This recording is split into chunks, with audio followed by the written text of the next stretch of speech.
All right. So I'm going to be discussing the contradictions in the history of Abrahamic religion. Okay.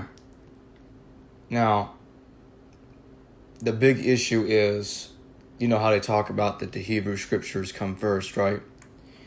Well, in the oral sense, yeah. But here's the problem. When they wrote it down, they didn't write it in Hebrew. They wrote it in Greek. The Greek scriptures come first, not the Hebrew. There is no Hebrew Torah before the Septuagint. And the Septuagint was written down in the 1st century BCE, when Ptolemy II Philadelphus commissioned it to be the translation of the Torah, or the Tanakh. Well, the Torah is the first 5 books of Moses, but the Tanakh is the entire thing, which that's the Septuagint.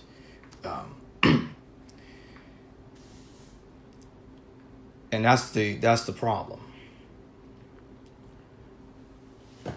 And there's no getting around it.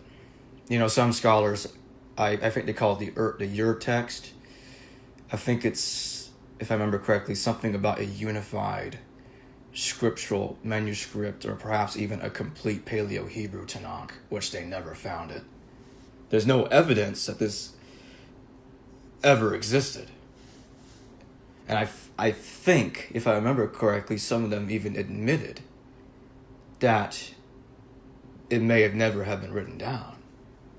So essentially, basically the Septuagint is the first one. And basically they wrote down the oral tradition, but in Greek. And there's also something called the Jewish Koine Greek. I recommend looking that up. So basically, you have the Hebrew and the Greek being joined together in the Septuagint. So it's kind of both Hebrew and Greek, in a sense, only in a sense. So yeah, I'm going to be talking more about this later.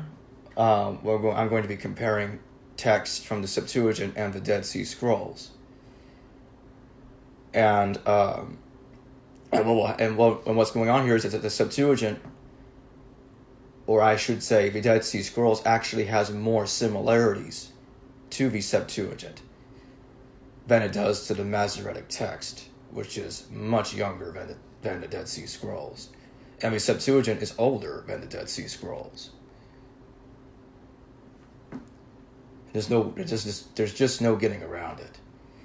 It's kind of interesting, isn't it? You have both the Hebrew text being written in Greek first, and the New Testament are both written in Greek first. And if you read the Greek stories, they do have much of the literature needed to be repurposed to create both the stories of the Septuagint, or the Tanakh, and the New Testament stories. They got the story of a God dying, rising again. They got the flood, a God saving man from the flood, and a God creating man from clay. They got it all in there. It can fully be repurposed. And that's pretty much it.